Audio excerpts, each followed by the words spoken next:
Nuestra historia, le damos la bienvenida al doctor Javier Garín. Buenas noches, Marilina Juárez. Y al doctor Alberto Letieri. Muy buenas noches, Marilina Juárez. Bueno, muchas gracias. Y también les damos las bienvenidas a nuestros oyentes, que están siempre ahí firmes. Y a Pablito, nuestro gran operador, que está siempre ahí con los controles, bien atento. Se cortó el pelo, parece. Parece que sí. Bueno, hoy vamos a salir un poco de la historia argentina, a la cual estuvimos trabajando todos estos meses, para ir a un tema muy interesante. Vamos a hacer un viaje en el tiempo, ¿qué les parece? Me parece genial, porque la historia es para eso. Bueno.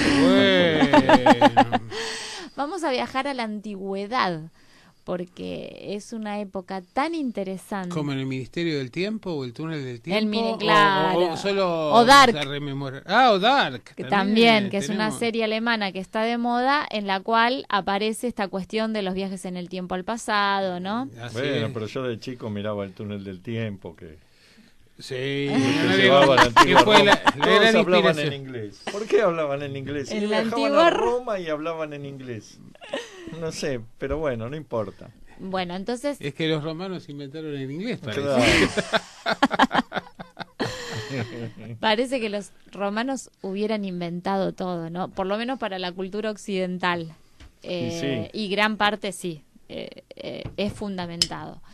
Bueno, decía, vamos a viajar en el tiempo, vamos a viajar a la antigüedad y vamos a ir a la civilización más importante, yo creo, de la antigüedad, que es la civilización romana.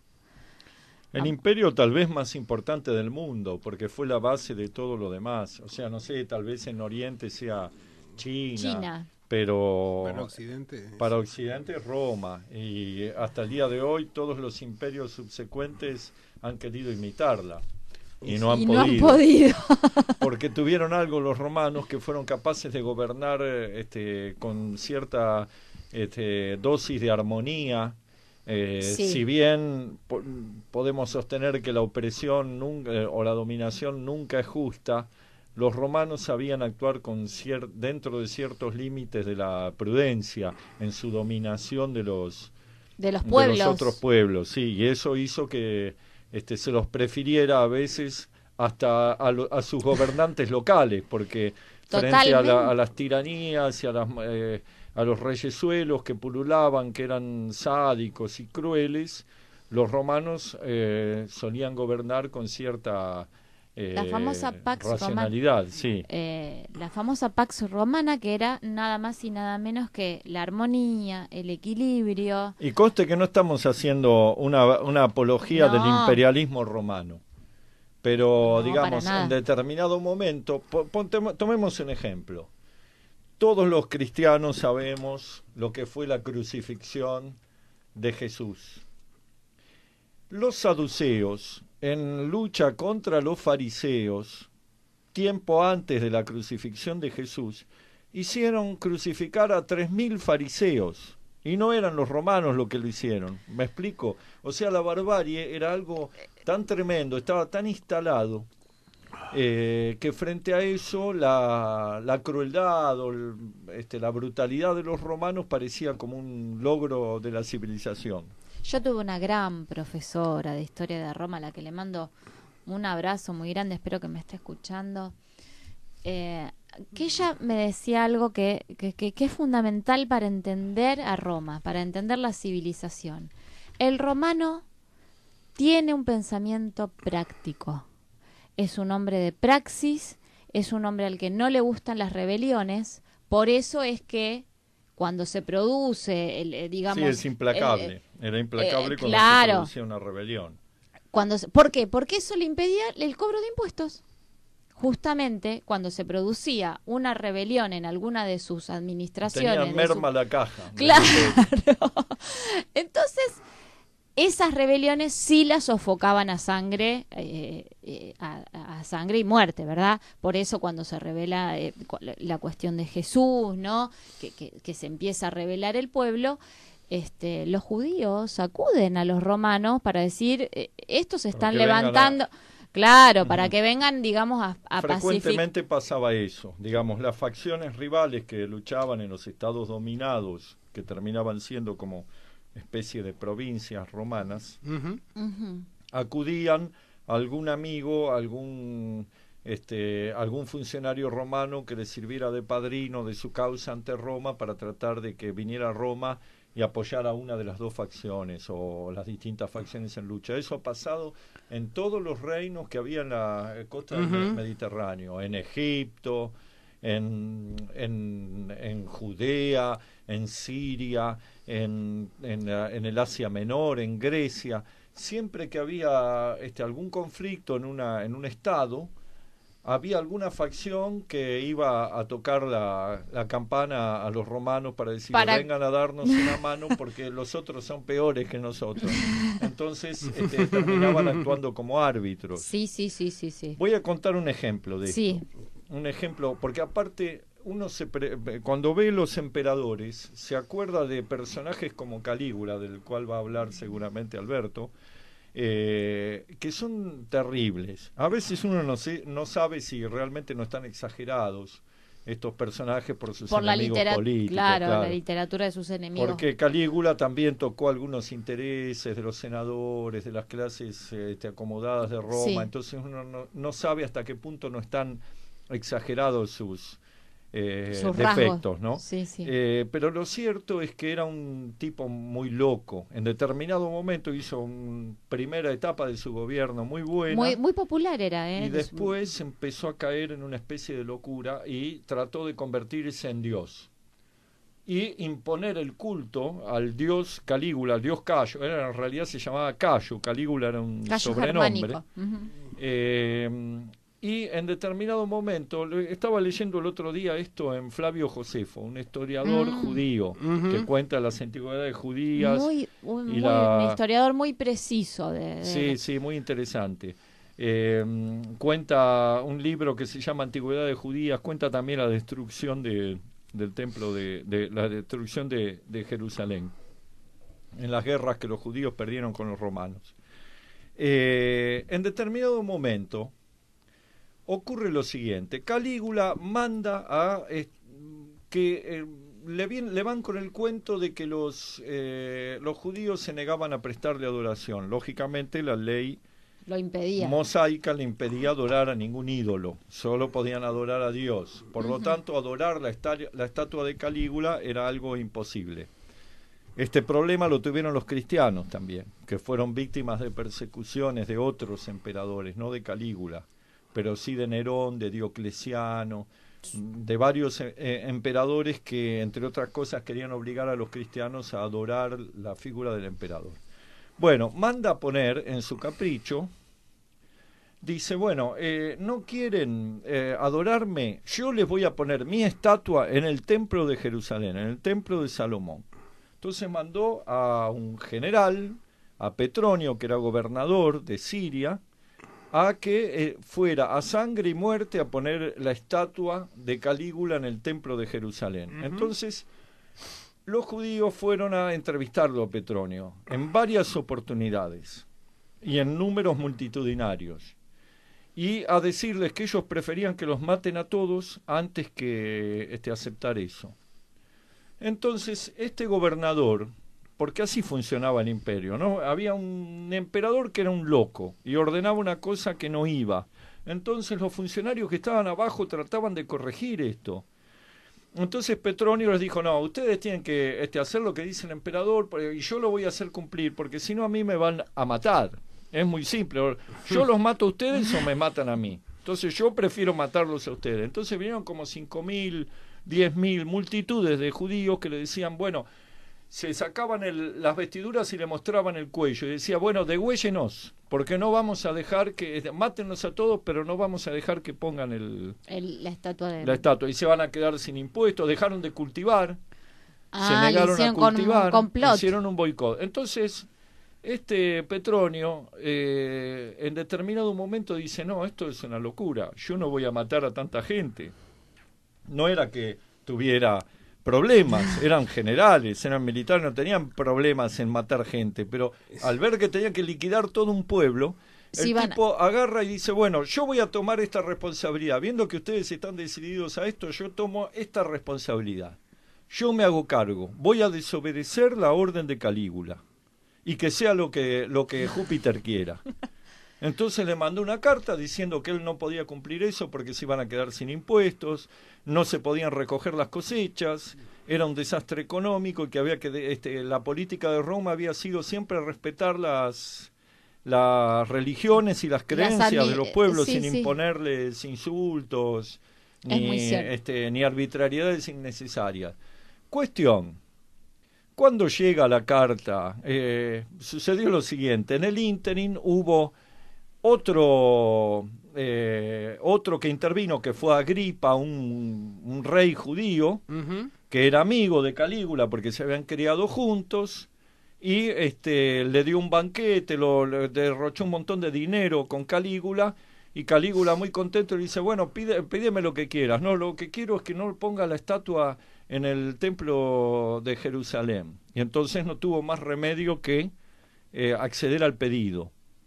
Mientras enviaba esta orden, diciéndole que desista de poner su estatua en el templo, le llegó la carta de Petronio que había desobedecido. Entonces Calígula montó en cólera, porque una cosa es que lo dijera él, y otra que claro, un gobernador desobedeciera sus órdenes. Entonces inmediatamente le ordenó que se suicidara. En el ínterin lo derrocan a Calígula por el procedimiento de asesinarlo, de degollarlo, y por suerte le llegó la noticia a Petronio antes, la de la muerte de Calígula, antes de la orden de que se suicide, con lo cual zafó. Y Flavio Josefo, que el historiador judío, dice que fue por la intervención de Jehová que lo ayudó, porque no bueno, la interpretación religiosa. Pero lo cierto es que así funcionaba el imperio. A veces los imperadores podían ser un desastre, pero los funcionarios que gobernaban en las provincias eran todos gente preparada, formada para gobernar. Sí. Generales, funcionarios, habían sido cónsules, habían ocupado cargos. Por eso la administración era tan efectiva.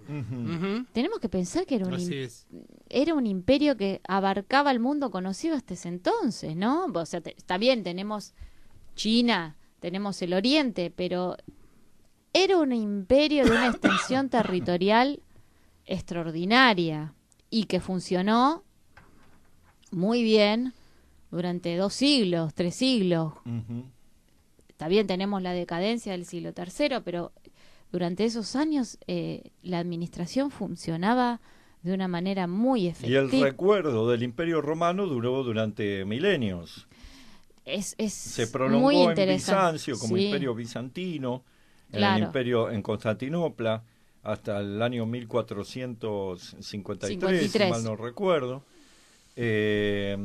Pero además sirvió de inspiración al imperio de Carlomagno, al imperio romano germánico de Alemania, a Napoleón, también, que vivía soñando con ser Julio César. Y hasta el día de hoy, cuando uno ve algunas de las series y películas norteamericanas, se da cuenta de que a los norteamericanos les gustaría mucho poder ser un imperio como Roma, pero bueno, nunca han logrado tener esa... Nunca pudieron. Si les parece, vamos a hacer un breve raconto de lo que fue la historia de la civilización romana, porque todos dicen Imperio Romano, pero el Imperio Romano no empezó como imperio. En realidad, el origen del pueblo romano todavía hoy no es muy cierto. Sí se cree que fueron descendientes de los etruscos. De hecho, los primeros reyes romanos fueron etruscos. Pero no se sabe bien de dónde vienen. Decía, el imperio no nació como imperio, sino era una pequeña ciudad. Era una pequeña ciudad. Hay un mito fundacional como tienen todos los grandes imperios, ¿no? Que tienen su mito fundacional, que es muy interesante. El mito de Rómulo y Remo. La fundación de Roma por dos gemelos. Dos gemelos que a su vez eran descendientes de Eneas, supuestamente, ¿no? Sí, Eneas era un héroe de la guerra de Troya, del bando vencido, que era de los troyanos, que había escapado a la destrucción de Troya, sí, y había llegado a la península itálica con un grupo de gente, y bueno, sus descendientes terminaron siendo Rómulo y Remo, que fundaron Roma, fundaron la ciudad, y bueno, Remo murió y quedó Rómulo como primer rey. Por lo menos eso es lo que cuenta la Eneida de Virgilio, ¿no? El gran poema nacional romano.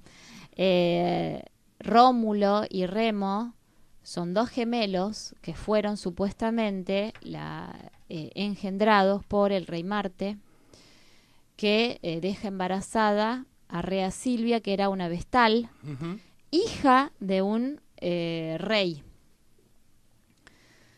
Este rey la deja como vestal a propósito para que no tuviera descendencia y que no lo pudieran desbancar, digamos, ¿no? Para que no lo pudieran sacar como rey. Pero Marte la deja embarazada de Rómulo y Remo. Nacen estos dos niños. Amulio, que era el rey, los quiere hacer matar a estos dos bebés. El verdugo se arrepiente y los deja en una canastita en el río Tíber, perdón. Sí, como la historia de Moisés, la como historia la de Sargón héroes, de acá.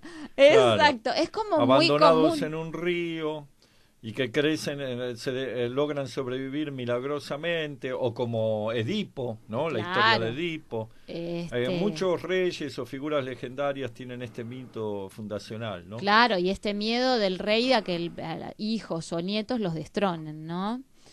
Estos dos bebés llegan por el río Tíber hasta un lugar en donde encuentran a una loba, Luperca, que los amamanta y quedan al cuidado de esta loba y de un pájaro carpintero, que son los animales sagrados de Marte. Bueno, esto obviamente tomémoslo como una cuestión... Como un mito, un mito que representa cómo se concebían los romanos a sí mismos. Claro.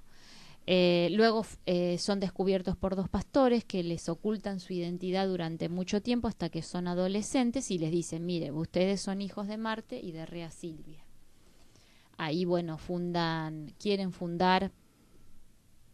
Uno de ellos quiere fundar la ciudad de Roma en Aventino y el otro en otra ciudad que en este momento no recuerdo. Se pelean entre ellos. Rómulo va a fundar Roma, pero Remo le va a superar los límites, digamos, va a exceder los límites, entonces Rómulo lo mata y queda como primer rey de Roma. Y este es el mito fundacional. Y después viene un periodo que se conoce como la monarquía. La monarquía. Como todos los pueblos atraviesan por un estado, por una forma de gobierno monárquica en un comienzo, y esa monarquía produce un hecho, produce una reacción que va a ser determinante para que luego aparezca el imperio, que es que los reyes cometieron todo tipo de tropelías. El último de ellos, que fue Tarquino el Soberbio, llegó a amparar una violación de una patricia, de una noble, por parte de su hijo, y cometió toda clase de tropelías hasta que el pueblo se levantó y lo derrocó. Y ahí se funda la República. Y la palabra rey era algo abominable, no aceptable en Roma, a partir de las leyendas, que también posiblemente hayan estado agrandadas, de la crueldad de Tarquino el Soberbio, ¿no? Entonces, acá vemos por qué nunca hubo un rey en Roma después de la caída de Tarquino. ¿Por qué ni César, ni Augusto, ni ninguno de estos emperadores pudo proclamarse rey, aunque eran monarquías disfrazadas, ¿no? Claro. Se declararon Hubo un rechazo tan grande hacia la monarquía, que venía por la tradición, que era imposible. En teoría el imperio seguía siendo una república, la república que duró varios siglos hasta la llegada de Julio César, y en esa república estuvo marcada, básicamente lo que ocurrió fue lo siguiente: Roma, mientras fue república, logró consolidar un dominio sobre toda la península itálica, que fue la primera parte o el primer paso hacia un dominio universal. Logró dominar la península itálica y luego logró conquistar territorios fuera de la península, por ejemplo Sicilia, Córcega. Cerdeña, sí. Después Cartago, con la derrota de Cartago en las guerras púnicas, que era la ciudad fenicia, que era su rival en el control del Mediterráneo. Y luego viene todo un periodo de guerras civiles, en las cuales a medida que se va consolidando el poder, aparecen conflictos internos. Aparece un conflicto con los esclavos, cuando se subleva Espartaco, que es derrotado, y son crucificados miles de esclavos a lo largo de toda la Vía Apia para dar un castigo ejemplar, y que nunca más se sublevaran los esclavos, pero realmente estuvo en serios problemas Roma, como también estuvo en serios problemas con Aníbal, el general cartaginés, que estuvo a punto de derrotarla, que les ganó todas las veces que quiso Aníbal, y es un misterio hasta hoy por qué no tomó Roma. Quizás no se animó, quizás pensó que era una trampa que le tendían los romanos, porque Aníbal, el general cartaginés, era el genio de las trampas, ¿no? Sí, con los engaños. Con los elefantes. Entonces, ¿no? Cómo avanzó con los llevaba elefantes. las tropas romanas, las llevaba hacia lugares donde parecía que su ejército iba a ser derrotado, y de repente de abajo de la tierra, en fosas cavadas en la tierra, salían sus soldados por la retaguardia de los romanos y los hicieron pelota en varias batallas. Le costó mucho a los romanos Cartago, les costó mucho dominar. Bueno, pero como pasa en el fútbol, cuando uno no hace el gol, ataca siempre el arco del rival, y cuando no hace el gol... Y desprotegió Cartago y bueno, tenían sus tropas atacando Roma, ¿no? Y los romanos es muy interesante porque sembraron con sal Cartago. Sí, para que nunca más... Una ciudad. Pero después de destruirla, sembraron la tierra con sal para que no pudiera levantarse otra ciudad. Claro, los romanos dijeron, no vamos acá a perdonarle. Nunca más. No, como Aníbal les había perdonado la vida y ellos se recuperaron y lo derrotaron, dijeron, no vamos a perdonarles. Y desde entonces... De eso algo sabían ellos, porque en realidad en la leyenda, en el mito de los orígenes de Rómulo y Remo, efectivamente, cuando la loba los amamanta y llegan a la mayoría de edad, Rómulo toma la espada y traza un círculo en el cual dice que él es el soberano. Y le dice al hermano que no puede entrar en ese círculo. Claro, que no puedes, sí. ¿Por qué razón? Porque como eran gemelos, entonces los dos tenían los mismos derechos a la soberanía. Claro. Entonces cuando le dice al hermano que se vaya, lo va a tener que matar. Y el hermano cree que le está haciendo una broma y se niega a retirarse, y ahí es donde lo ejecuta, porque la soberanía de la monarquía recaía en uno solo. Claro. El hecho de que hubiera dos generaba una situación de una cuestión de un cuestionamiento de la legitimidad del poder político. Por eso que después destruyeran Cartago está en línea directa con esta concepción de que el poder se ejerce. Y en todas las luchas de poder en Roma se da esto mismo que ya enseña la mitología, ¿no? Porque todas las veces que se quiso hacer un gobierno colegiado, es decir, podía haber un cónsul que tenía un poder limitado por un tiempo y luego era reemplazado por otro, pero siempre que se quiso, que hubo un liderazgo fuerte, o más de un liderazgo, mejor dicho, fuerte, esto terminaba en guerra civil. Sí. O sea, le pasó a César con Pompeyo. Eran dos generales, dos tipos de enorme prestigio, más Pompeyo que César, que gozaba de prestigio en determinado momento, y tenía muchos partidarios en el Senado y en el pueblo de Roma, pero eso no se podía compartir. O sea, en determinado momento se tenía que resolver. Se resolvió por una guerra civil, donde Julio César aplastó al partido rival. Y lo mismo pasó después, cuando lo matan a Julio César en una conspiración de los senadores, de los patricios. y quedan Marco Antonio, queda Octavio, que después será el emperador Augusto. Una vez más pasa lo mismo, no se puede sostener habían creado un triunvirato, ¿no? Y no se puede sostener, termina con una guerra civil que termina ganando Octavio, antes de proclamarse único emperador, y derrotando y matando destruyendo al partido de Marco Antonio, ¿no? Entonces siempre se dio, y esto se dio también en cada una de las sucesiones. Sí, la conspiración y el asesinato. Claro, porque al no haber un procedimiento hereditario, que era lo que facilita la monarquía, es que hay un procedimiento y nadie discute porque solo hay un heredero. En todos los casos en Roma generó mucho problema, conflicto, porque había más de un aspirante al trono que podía llegar a tener legitimidad. Y generalmente, y esto es muy interesante, no eran los con uno muerto. Claro. Había dos o tres y terminaban 2 o 3 muertos y uno solo vivo, que era el emperador. Claro, y es que aparte no había, o sea, generalmente no heredaba el hijo biológico, heredaban los hijos adoptivos.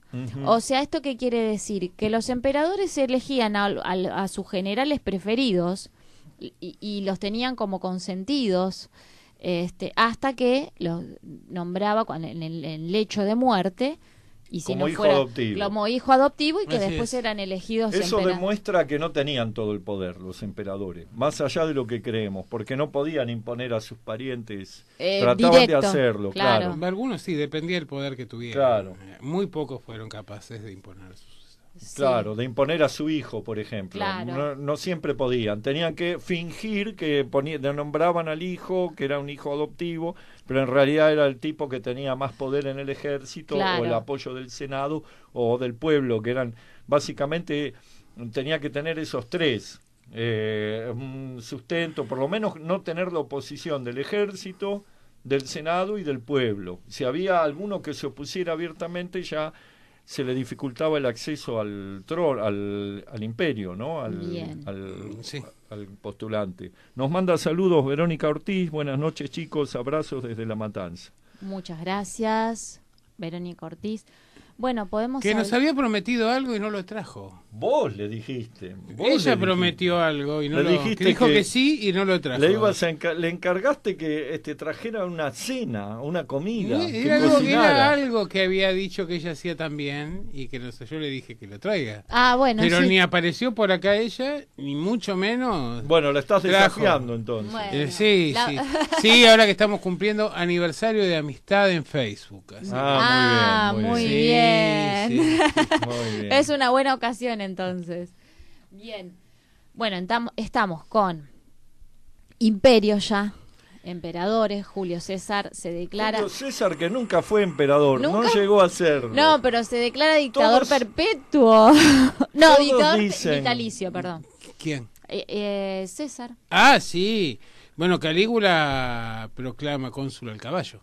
Sí. Claro. Eso demostraba el respeto que tenía por el Senado. Y Heliogábalo se casa con 2 hombres y quiere ejercer el trono como emperatriz consorte. Como mujer. Hubiera sido el primer emperador travesti, ¿no? Quiso operarse, pero los médicos lo desalentaron. Y en esa época no sería muy recomendable. Bueno, ya que vamos a esas cosas escabrosas, también Calígula se dice que se disfrazaba de mujer, lo cual generaba mucho escándalo. Se ponía trenzas, se vestía de mujer y bueno, se hacía el mariposón, y eso fue una de las cosas que contribuyeron a su caída, ¿no? Tiberio también tuvo algunas perversiones. Tiberio tenía perversiones con niños, que son muy asquerosas para contar, pero así lo cuenta Suetonio. Claro, él se encierra.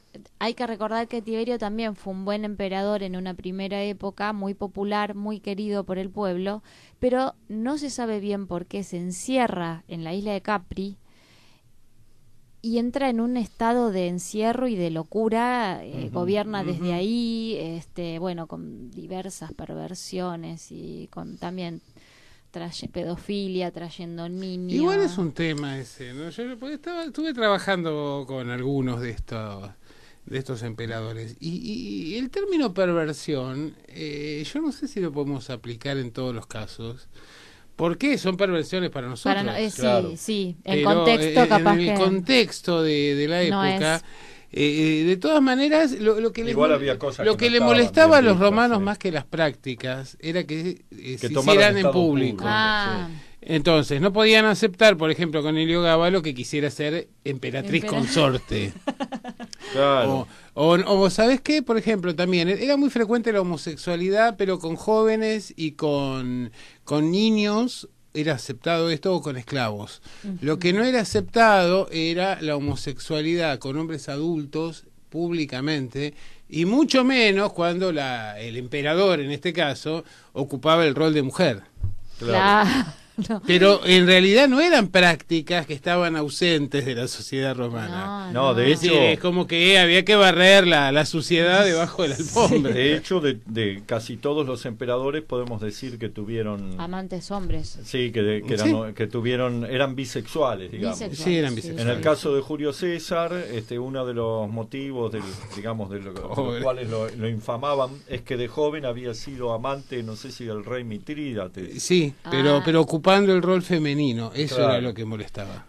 Mira. Lo de que descalificaba no era ser homosexual, sino asumir el rol de la mujer en la relación homosexual. Pero en realidad era bisexual, ¿no? Porque él después César, tuvo muchísimas amantes, en fin. Tuvo Era un hijo muy con famoso por eso, por sus aventuras.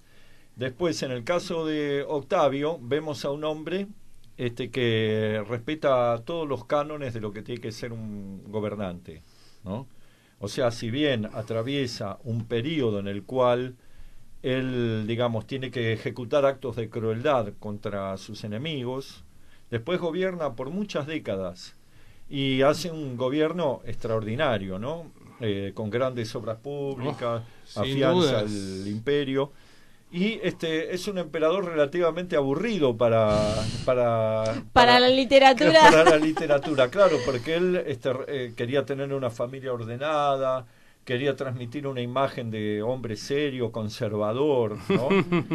Más allá de lo que hiciera en privado, pero él cuidaba mucho la imagen. En cambio, sus descendientes, que eran hasta Nerón, pertenecían todos a su misma familia, la dinastía Julio-Claudia. Eran todos escandalosos. Salvo Claudio. Que fue un gran emperador con su deficiencia, porque él tenía él era epiléptico y tenía una deficiencia en el habla, y con todo eso era un gran estudioso, fue un gran administrador. Y establece todo un sistema administrativo burocrático muy eficaz para todo el imperio, y que aparte fue un momento de mucho esplendor para el imperio romano, el gobierno de Claudio. Sí, y conquista Britania. Es el que llega a conquistar la Britania. Pero tiene mala suerte. Se casa con Mesalina.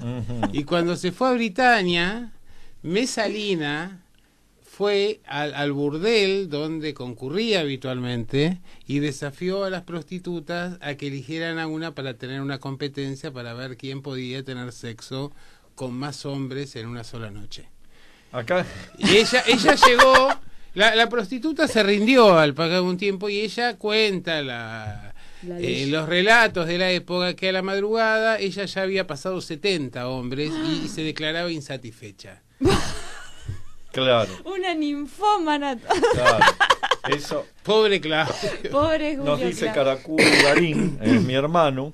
Dice: hola, Julio César fue declarado dictador por el Senado por 10 años, después de por vida.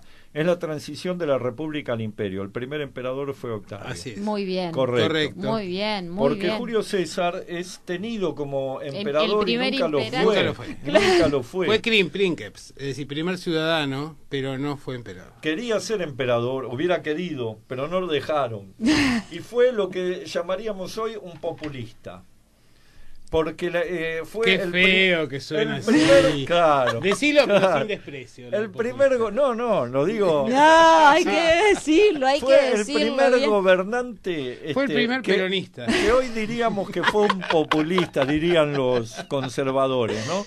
Porque era un hombre de una enorme popularidad, si bien venía del patriciado, era un noble. Sí, pero igual era muy querido. Se manejaba muy bien con tenía a los soldados, los dejaba a los soldados enriquecerse a su antojo, saqueando a los pueblos que derrotaba. Todos venían ricos con César, entonces lo amaban. Y aparte tenía una gran fortuna incrementada con sus actos de despojo a los vencidos, y la repartía. Se la repartía al pueblo de Roma con una gran prodigalidad, porque a él no le interesaba la riqueza en sí, sino el poder. Y fue el primero que llevó adelante una especie de guerra de opinión, que esto es muy interesante. Cuando uno lee los comentarios a la Guerra de las Galias, él estaba en esa disputa del poder y estaba en territorio galo. Entonces, contaba cómo eran las costumbres, las batallas que tenían, cómo eran las relaciones, y deslizaba comentarios sobre la incapacidad del Senado como para garantizar el orden en Roma. Claro. Por lo tanto, constantemente, cuando llegaban estos comentarios, se leía, en general, cómo era el casamiento, cómo tenían hijos, cómo qué comían y demás, y en el medio, bueno, el senador tal es un ineficaz, aquel otro es un corrupto, y etcétera. Y es muy interesante porque eso fue preparando también la situación para cuando él llega posteriormente y le ofrecen el principado. Porque para llegar a Julio César había habido largas luchas sociales. Hablamos del caso de Espartaco, pero la tradicional lucha entre patricios y plebeyos. Los patricios eran los chetos de la época, una especie de nobleza, digamos... Una especie de aristocracia, claro. Los chetos, estaban los campesinos, los comerciantes, la clase media eran los plebeyos. Sí. Y los plebeyos siempre estaban disputando poder con los patricios. Con los patricios, sí. Con unas guerras sociales tremendas. Hay un libro extraordinario de León Bloch que se llama Luchas Sociales en la Antigua Roma, en donde hace un relato de todo esto. Y algunos de esos personajes, generalmente los líderes del pueblo, eran los tribunos de la plebe, que era un cargo que estaba creado para que alguien asumiera la voz de la plebe. Exacto. Entonces, tipos como Tiberio Graco o Cayo Graco habían tenido mucho peso. Los dos murieron asesinados por la oligarquía, digamos, por la aristocracia.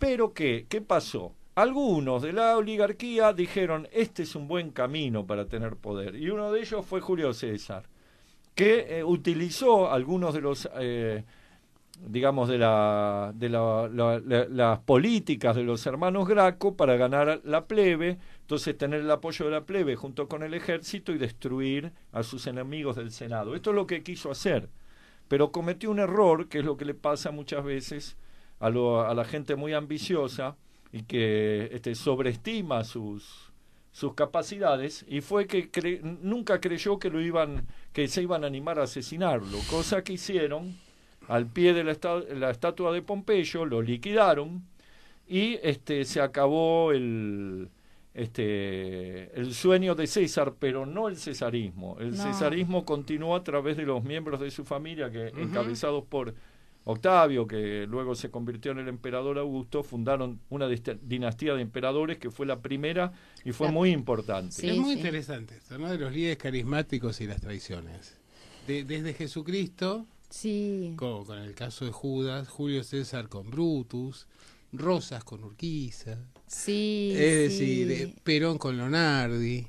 Es decir, uno ve que en general los líderes carismáticos encuentran, digamos, una especie de blindaje popular, pero aparece alguien del círculo íntimo que por interés o por a veces por inocencia termina liquidando. Es muy interesante, es aconsejable, aparte de leer la vida de Julio César por Plutarco, que no es muy extensa y es muy fácil de leer, muy linda. Sí. Muy linda. La Guerra de las Galias, como decía Alberto también. Está la obra que prácticamente es una escenificación de Plutarco, la obra Julio César de Shakespeare, que cuenta todo esto. Excelente. Hay una excelente película protagonizada por Marlon Brando haciendo el papel de Marco Antonio, basada en esta obra de Shakespeare. Nos dice... Hay una miniserie también de 4 capítulos muy buena. Roma, sí. Sobre Julio César, donde analiza el tema de la adopción, de la relación con Augusto y con su hermana y demás, que realmente vale la pena verla.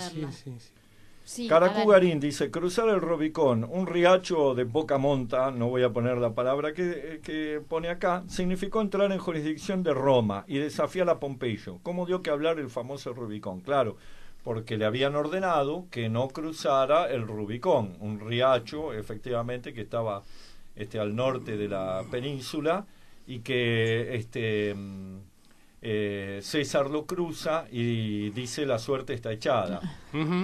A partir de ese momento se jugó el todo por el todo, y es notable cuando se enfrenta con Pompeyo, en determinado momento lo va a perseguir a pesar de tener la mitad de las fuerzas, pero con la intención de tomarlo de sorpresa. Era una estrategia bastante fenomenal, genial, Julio César. Es muy interesante ver el tema de la conquista de Egipto, cómo participa inicialmente, porque había una deuda muy grande que había tomado la casa dinástica, claro, y la intervención romana inicialmente, no está Cristina ahora, pero bueno. Sí. Bueno. Dice Gustavo Javier Valdés, ¿cómo se aprende con ustedes? Pero el primer peronista fue Licurgo, dice, que fue espartano, no romano, y recordemos siempre que Roma no paga traidores. Así que bueno, no sé a qué se refiere, tribuno, pero bueno, tribuno Licurgo, sí. Bueno, pero hicimos referencia a Julio César por lo siguiente, por el tema de lo que se conoce como cesarismo político o bonapartismo posteriormente, que muchos utilizaron de alguna manera para tratar de explicar el fenómeno del surgimiento del peronismo. El caso de Licurgo, bueno, creo que no se adapta del todo, aunque evidentemente podemos encontrar un antecedente muy lejano. Hacían cosas raras. Un poco para terminar, nos queda poco tiempo. Otro día tenemos que seguir con esto porque es un tema fenomenal. Porque el Imperio Romano fundaron una forma de administrar que ha sido modelo para el mundo. Esto tenemos que tenerlo presente. La forma en que administraban políticamente y además el derecho romano, que es la base de todo el derecho europeo de la actualidad, han sido creaciones geniales de los romanos. Tal vez no se destacaban en las artes, pero eran extraordinarios administradores. Tenían, además del derecho romano escrito, tenían todo un sistema pretoriano por el cual los que dictaban las sentencias iban elaborando continuamente el derecho romano. Es realmente una cosa muy admirable. Hay que destacar, cuando estábamos hablando de literatura, el primer texto es la Eneida, que es muy interesante para tener en cuenta, porque en realidad, como los romanos tenían una especie de complejo de inferioridad respecto de la cultura griega, ellos necesitaban un mito de los orígenes que los emparentara con Grecia. Y con Homero, claro. Y ahí aparece el personaje Eneas, que es un personaje que Homero dice, bueno, secundario, navegó en dirección hacia el oeste. ¿Y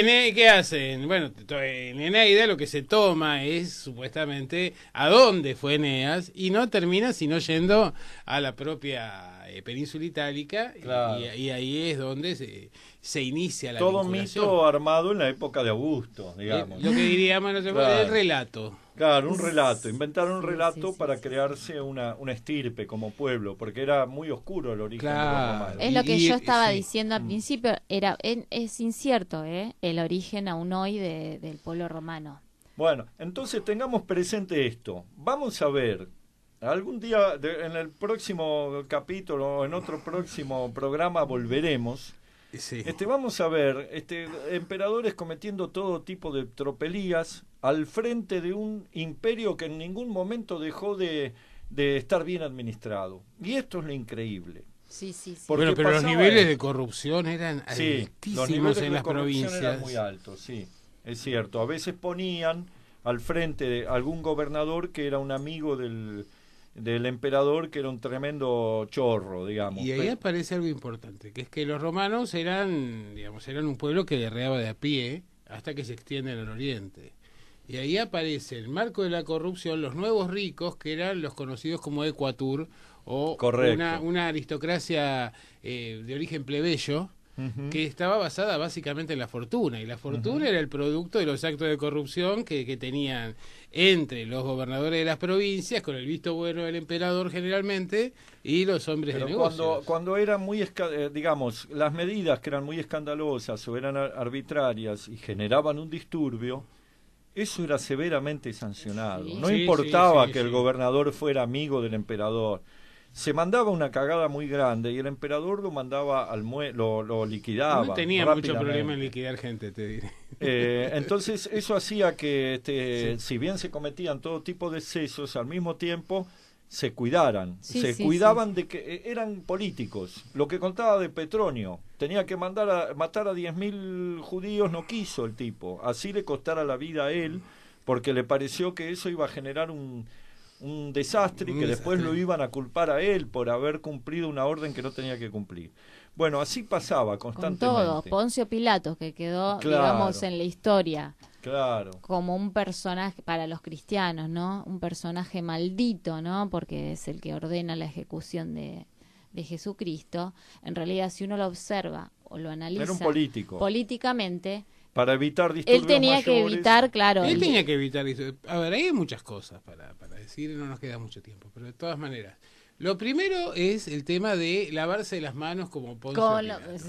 Que en realidad lo que hacían los romanos era lavarse las manos antes de impartir justicia, porque de ese modo demostraban que no tenían compromiso con ninguna de las partes. Claro. Entonces no lo hacía Poncio Pilatos. Lo hacía cualquiera que estuviera en situación de impartir justicia. La segunda cuestión es que efectivamente, tal como se trataba en la ley romana, los conflictos que tenían que ver con los pueblos que habían llegado a acuerdos con el imperio se resolvían por la justicia local. Entonces, evidentemente, el que hace convalida la decisión de la justicia. Sí.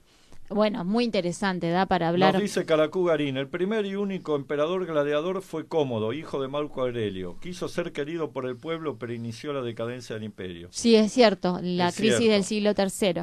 Hubo varios que tuvieron, fueron malos, pero bueno, no llegaron a destruir la obra de sus predecesores. Para hacer aunque sea un breve pantallazo de la primera dinastía importante de los emperadores, que es esta de la Claudia Julia, después de Julio César, que no llega a ser emperador, lo es Augusto con esta corrección, digamos, que lo convierte en modelo de emperador. Después viene Tiberio, que es un buen emperador. En un momento sí. Hasta que en determinado momento algunos dicen que sufría de sífilis y se recluyó en la isla de Capri. Sus habitaciones, su palacio, todavía hay restos en la isla de Capri. Allí delegó en una especie de primer ministro o procónsul la administración de Roma. Y este tipo quería convertirse él en emperador, y cometió toda clase de persecuciones, latrocinios, corrupción, perseguía a los enemigos para quitarle la mujer o las propiedades. Y Tiberio estaba un poco al margen de esto. Y en determinado momento parecía que lo iba a consagrar emperador. Pero resulta que en determinado momento hizo un golpe maestro. Y en el momento en que creía ser consagrado heredero, lo liquidó. Y se lo sacó de encima. Lamentablemente puso como sucesor a un muchacho que empezó bien, que fue Calígula, y que en algún momento también sufrió una enfermedad, algunos dicen meningitis, parece que fue. Parece que le afectó el cerebro, y el hombre empezó a hacer cosas extravagantes, hasta que terminó asesinado por su propia guardia. Pero cuando decimos cosas extravagantes, hablamos no solo de que se acostaba con hombres y mujeres en orgía fantástica, sino que liquidaba gente a rolete, ¿no? Sí. Entonces, al ser todos temer por su vida, dijeron, bueno, saquémonos de encima a este tipo, y se acabó. Eso es lo que ocurrió con Calígula. El siguiente fue Claudio, un personaje que aparece muy bien descrito en el libro Yo Claudio. Y hay una serie inglesa de la BBC que se llama Yo Claudio, muy bien, muy bueno. Del un historiador muy erudito que es Robert Graves, y escribió esta novela. No es una novela, pero está muy bien fundada históricamente. Sí. Claudio, un hombre que era tartamudo, que tenía, se babeaba, la madre decía que había parido un monstruo, así que ya podemos imaginarnos que no tenía muy alta la autoestima. Y que solo había sobrevivido porque Calígula lo usaba como un chiste. Era el tío. Era el tío de Calígula y era una especie de chiste. El tío bobo, el bufón, digamos. Claro. El tío bobo, y se reía y hacía chistes. Y eso lo salvó porque todos los otros parientes que podían llegar claro, los liquidaba. Bueno, conclusión. Cuando lo liquidan a Calígula, tenían que poner a alguien de emperador, y la guardia pretoriana, después de degollarlo a Calígula en un pasillo, dicen, ¿a quién ponemos? Y vieron que se movía una cortina. Corrieron la cortina y lo encontraron a Claudio temblando, esperando que lo maten, y dijeron, acá tenemos al emperador. Bueno, y así logró llegar al imperio un tipo que terminó siendo, pese a que todos creían que era un idiota, uno de los mejores emperadores. Después ocurrió esto que contaba Alberto. Sí. Se divorció de su primera esposa, se casó con Mesalina, que era una prostituta de alto vuelo, y terminó muerto, envenenado por su esposa. Terminó envenenado, por otra esposa que quiso poner a su hijo Nerón. Que era Agripina. Lo envenenó, y luego, una vez que logró que Nerón fuera emperador, su hijo le pagó ese favor, intentando asesinarla en repetidas oportunidades. Le hizo construir una casa que estaba toda preparada para derrumbarse, y no se sabe cómo la madre de Nerón sobrevivió. La invitó a un barco para reconciliarse con ella porque estaba ofendida porque la había querido matar, y resulta que el barco estaba preparado para hundirse, para que se ahogue, y misteriosamente ella salió nadando, logró salir nadando del barco. Entonces Nerón, ya cansado, viene un esclavo a avisarle que su madre había salvado la vida de ese naufragio terrible, y Nerón, ya cansado, dice, este esclavo me quiso matar, mi madre me mandó a matar por un esclavo, inventó eso, la condenó a muerte y la liquidó. Bueno, así algún día seguiremos con la historia de los emperadores romanos con un poco más de tiempo. Muy, muy buena. Y eso, ahí hay algo muy, muy interesante. Las mujeres de los emperadores no eran ningunas. Tenían mucho poder, hacían unas roscas tremendas, y conspiraban muchísimo cuando querían poner a su hijo o al primo. Esto lo vemos muy claro en Tiberio. Mucho al veneno. Sí. Sí. Por ejemplo, la mujer de Tiberio, ¿no? Esto se ve muy bien en la serie Yo Claudio, que la recomiendo. Pues, podrás hacer, aunque sea una mención muy por arriba, de un importante emperador, que en todo caso lo hablaremos en otra oportunidad, que fue Adriano. Sí, bueno, Adriano fue uno de los mejores emperadores. Fue de los llamados emperadores buenos. Esto sucedió justamente en el siglo II, que fue el siglo del apogeo, del esplendor, de la mayor prosperidad del Imperio Romano, en donde, bueno, Adriano primero fue, digamos, despreciado porque venía de la Hispania, no era un gobernador itálico, así como Trajano. Trajano también venía de la Hispania. Y Adriano fue un gran emperador porque dos características fundamentales de su reinado es que él era enemigo de las guerras, entonces conserva durante todo su reinado todo un sistema de pax, un sistema de administración muy bueno, muy eficaz, y aparte que durante su reinado hace toda una línea defensiva, o sea, defiende las fronteras, pero no mediante la guerra, sino mediante su obra más importante, que es el famoso Muro de Adriano, ¿no? Pero no solo es el muro, hace bueno, no me sale zanjas, o sea, fortalece las fronteras no mediante la guerra, sino hace todo un sistema defensivo, que esto es muy interesante. Y no solo eso, que aparte durante su reinado hay un gran desarrollo cultural, porque promueve las artes. Promueve mucho las artes. Él era un estoico, él era un admirador de la filosofía griega. Es el primero que se deja la barba, admirando justamente a los griegos, porque los anteriores emperadores no se afeitaban la barba, y él es el primero que se deja la barba, y los sucesivos. Tenía un gran novio, un gran Antino. Antino. ¿No? Antino. Él estaba casado con por donde Sabina. Vos vayas por la costa, por las ciudades del Mediterráneo, y en donde hay ruinas romanas, siempre aparece una estatua de Antino, que era un hombre muy hermoso, muy hermoso, de 15 años, que trágicamente muere ahogado en el río Nilo. Se cree que es que hizo un sacrificio a los dioses, pensando que lo iban a matar a Adriano, entonces él se sacrifica tirándose al río, sacrificando su vida. Adriano estaba profundamente enamorado de este chiquito, 15 años, un hombre muy hermoso. Hay estatuas por todos lados. Hay un lugar llamado Antinópolis cuando él muere, que es donde crea una ciudad.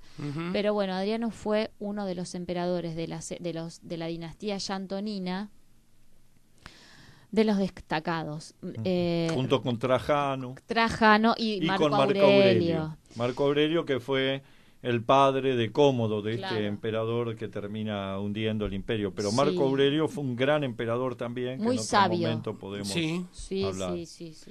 Así que pero bueno, ya se nos fue el tiempo. Se nos fue como siempre. Roma da para hablar, pero largo y tendido. Recomiendo libros, Rustusev, muy interesante, Historia de Roma, y Margarita Yourcenar, y Memorias de Adriano. Memorias de Adriano, Grandeza y decadencia del Imperio Romano de Gibbon. Mommsen, que fue otro gran historiador de Roma. Son libros clásicos de Roma. Hay que leerlos. ¿Y este que tenés acá? Y que está acá. Flavio Josefo. A ver, no, es Suetonio. Es Suetonio. Vida de los 12 Césares. Es la Radiolandia del Imperio Romano. Es maravilloso. Cuenta todas las perversiones, todas las cosas. El que quiere leer no indiscreciones romanas. Bueno, pero se nos acabó. Hasta la próxima.